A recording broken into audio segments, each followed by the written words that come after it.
जी अस्सलाम वालेकुम। अच्छा, ऐसे है क्लास कि we are going to start the next topic. It's about the adjustments and their effects on final account. अच्छा, याद रखिएगा जो हमने लास्ट टाइम डिस्कशन की थी, तो मैंने बताया था जहाँ पे ट्रायल बैलेंस का जो एंड होगा वही दर हकीकत फाइनल अकाउंट का बिगनिंग पॉइंट होगा। इसका मतलब है कि हमने जो काम किया था वो हमने जो पहले बात की थी, हमने फाइनल अकाउंट में प्रिपेयर किया, एसर्टेन किया profit and loss. Remember that one there are two systems, ठीक है, ascertaining the profit and loss. One is known as a cash based system and other one is known as an accrual based system. अच्छा, remember that one under जो हमने पहले काम किया, it's about the cash based system, ठीक है। Under this system profit and loss is डिटर्मिंग by comparing only the items of revenue received in cash or item of expenses paid in cash during an accounting period. That means the expenses which still need to be paid or revenue which still need to receive would not be discussed under this system. ठीक है जी, तो ये cash based system होता है। इसमें क्या होगा, revenue receive के वर्सेस होगा एक्सपेंसेस पेड, ठीक है। अच्छा, ये जो आपने ये सिस्टम के अंदर, ठीक है, आपने सिर्फ रिसीव्ड एंड पेड आइटम को अंडर कंसिडरेशन लेके आना है। When comes to the accrual based system, इस सिस्टम के अंदर which all items of revenue and expenses relating to the current accounting period whether received paid in cash or not, चाहे वो cash में आए हैं या नहीं आए, ठीक है, आर टेकन इनटू कंसिडरेशन, यानी कि बोथ को हमने कंसिडरेशन करना है वाइल डिटरमिनिंग दी प्रॉफिट और लॉस ऑफ दी बिजनेस। अच्छा, जो मोस्ट ऑफ दी ऑर्गेनाइजेशन है, आप कह रहे हैं 95 to 98% जो ऑर्गेनाइजेशन हैं, बिजनेसेस हैं, वो अक्रूवल बेस्ड सिस्टम को ही फॉलो कर रहे हैं। इसमें paid or payable, received or receivable, both would be under consideration. Remember that one while determining or calculating or ascertaining the profit or loss of the business. यानी कि इसमें all revenue items होंगी either received or receivable, expenses all items होंगी paid or payable.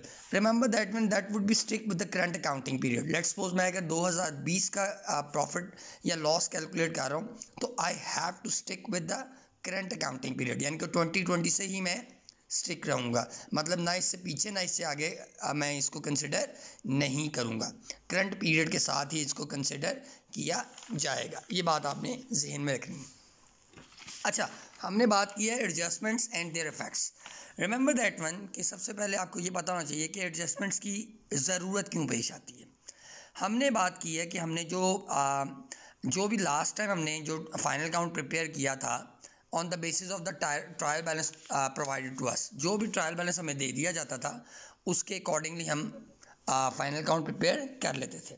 लेकिन generally ये होता है कि जो ट्रायल बैलेंस होता है does not give the complete information to us about the businesses, ठीक है। उसमें क्या होते हैं, कुछ ऐसे अकाउंट्स इन लेजर्स होते हैं which do not show their true और correct balances and they need some adjustments to be made in them. मैं आपको एग्जांपल यहाँ पे कोड करता हूँ। लेट्स सपोज मैं आपको एक कहता हूँ, या चलें एक मिनट मैं इसको एग्जांपल को लेटर ऑन डिस्कस करता हूँ। अब इन चीज़ों को एडजस्ट करने के लिए, ठीक है, adjust some of the accounts balances the ledgers, ठीक है, these accounts are adjusted by the preparing और पासिंग द एडजस्टिंग एंट्रीज। अब मैं एग्जांपल लेता हूँ, जैसे मैं एग्जांपल कोड करता हूँ कि मैं बताता हूँ कि मेरे पास एक वेजेस है ट्रायल बैलेंस के अंदर 3000, I have to record in the same way. लेकिन लेटर ऑन फाउंड ये होता है कि कुछ ऐसे फ्यू वर्कर्स हैं जिनकी 700 जो वेज है वो अभी भी हमने पे करनी है। That means they have rendered their services but did not receive there reward, कि उन्होंने अपनी सर्विसेज तो दे दी लेकिन अभी तक उन्हें रिवॉर्ड नहीं मिला, ठीक है जी। ये एक मसला है अकाउंटिंग पीरियड के अंदर। और याद रखिएगा जो एडजस्टमेंट्स होती हैं इसको रिकॉर्ड करते हैं at the end of the accounting period. अब इसका मतलब ये जो 700 है इसको still need to be record, इसको भी आपने रिकॉर्ड करना है। अब रिकॉर्ड करने का तरीकाकार क्या होगा ज़रा देखिए। अब इसका मतलब जो वेजेस है दैट इज़ माई एक्सपेंस, हमें पता है। अब वो एक्सपेंस तो अपनी जगह है ही है, ठीक है, ये एक्सपेंस तो अपनी जगह है ही। अब वो कहता है still need to be record, कि अभी ये पे करना है।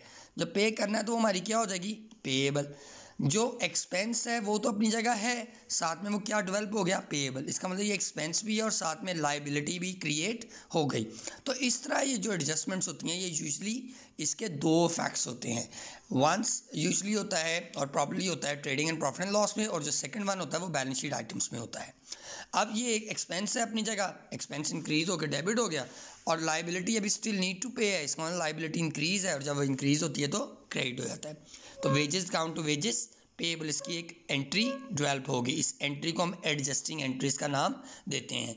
3000 ऑलरेडी रिकॉर्डेड है तो हम सिर्फ और सिर्फ इस 700 को रिकॉर्ड करेंगे। एक उसने एक्सपेंस इंक्रीज किया, इसका मतलब है ये जो 3000 था और 700 भी रिकॉर्ड करना है, तो इसका मतलब जो ट्रायल बैलेंस के अंदर ये लेजर अकाउंट है वेजेस का, ये हमें करेक्ट इन्फॉर्मेशन नहीं दे रहा। इसका मतलब 700 स्टिल नीड टू रिकॉर्ड।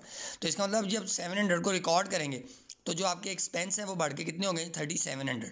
जब आपका इनकरेक्ट होगा तो इसका मतलब इसकी वजह से जो आप बैलेंस कैलकुलेट करेंगे, प्रॉफिट कैलकुलेट करेंगे, डेफिनेटली वो भी इनकरेक्ट ही होगा। ठीक है बेटा, तो ये आप ज़रा देखिएगा। अब जो आगे इंपॉर्टेंट बात है हम उसको डिस्कस करेंगे।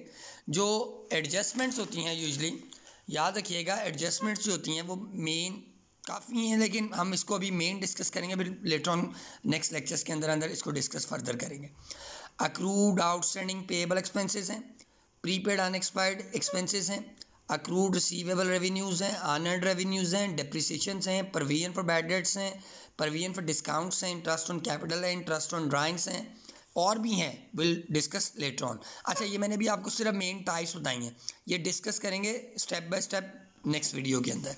अच्छा, याद रखिएगा हमें सबसे पहले पर्पस क्लियर होना चाहिए एडजस्टमेंट पास करने का या प्रिपेयर करने का पर्पस क्या है, क्योंकि मैं एक्यूरेट फाइनल अकाउंट प्रिपेयर करना चाहता हूँ एक पर्टिकुलर अकाउंटिंग पीरियड के अंदर। एक तो पर्पस ये है। दूसरा, मैंने आपको कहा था कि हर एडजस्टमेंट के 2 फैक्ट्स होते हैं, जैसे मैंने आपको वेजेस वाला बताया। एक जो फैक्ट होता है वो probably trading and profit and loss पे होता है, और दूसरा उसका फैक्ट कहाँ होता है, बैलेंस शीट। ये सारी चीज़ें मैं अभी नेक्स्ट वीडियो के अंदर आपके साथ शेयर करता हूँ। Thank you.